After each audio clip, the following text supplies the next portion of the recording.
Hi, I'm Kit Cassingham with Live in Focused Energy. I recently wrote an article that I called, what did I call it? Keep Your Values Intact.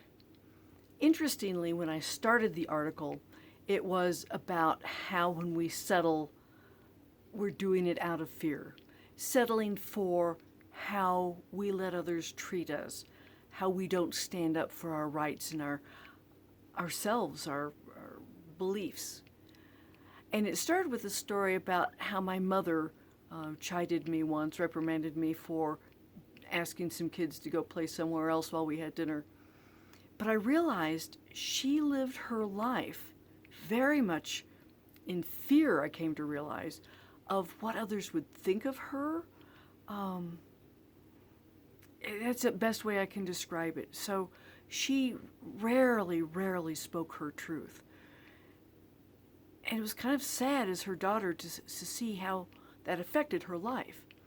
Well, as the article progressed, I thought I was going to build this great case for fear is reflected in how we settle.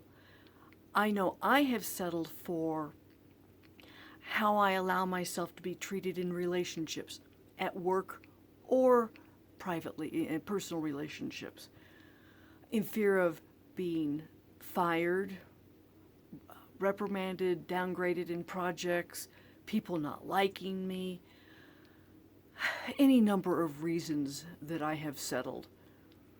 I've settled for clothes that I didn't like. I mean, it sounds trite, but I do remember sticking up for myself once as a little girl. Mom bought me a swimsuit that was really cute. And when I jumped in the water, the bottom part of it would blossom out and then all the air would go escaping, and I thought people would think I was farting, and it just embarrassed me to pieces as a kid. And I told Mom I didn't like it. She made me wear it anyway, so I settled. Now, as a kid, you often don't have choices. You didn't in those days. I think kids today do have those choices. Take advantage of it, but I sidetrack.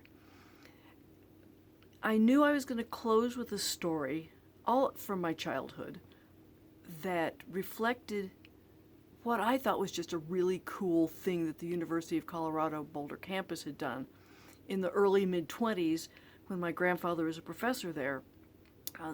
All the staff and faculty were brought together because there weren't adequate funds and administration didn't know how to handle it. So they decided to let the staff and faculty be part of the decision. And the conclusion was everybody would take a decrease in pay rather than laying anyone off. Well, and I share this in the article, which I hope you'll go take a look at to get all my thought or more of my thoughts. But when I got an article from the current CU president, and there was a missing puzzle piece that I didn't even know was missing. And it wasn't the recession, the depression that was causing the university to not have funds.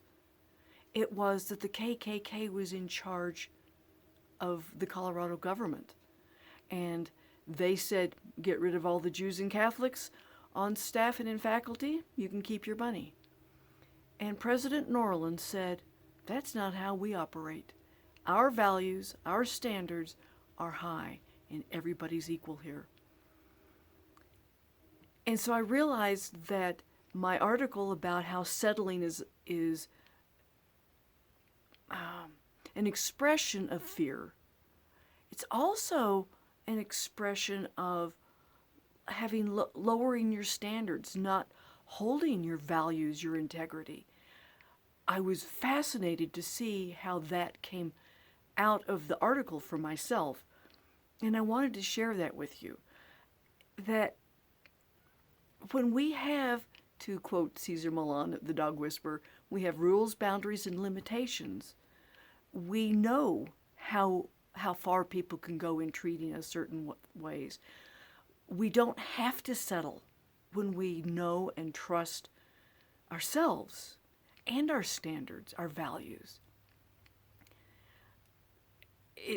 I loved that realization. Fear does so much damage to us. And when it causes us to step away from our values, we're stepping away from our humanity. And that's wrong. That's not what we should be doing in life. And I think right now during this pandemic, the COVID-19 pandemic, I think we need to really bolster our values and put our fears aside. Fear lowers your immunity, and it turns out it does a lot of other things that aren't good for us. So stand up to tall and strong. Make friends with that fear if you have to. Come to understand what it's saying to you and work against it. Don't settle. Keep your values intact. I will have the link to the article in the comments below, in the description below. I hope you'll go take a look at the newsletter and sign up for it. I try to write something interesting and challenging on a weekly basis. We'll see how well I can maintain that. All right, Kit Cassingham with Live in Focused Energy. Over and out for now. Bye.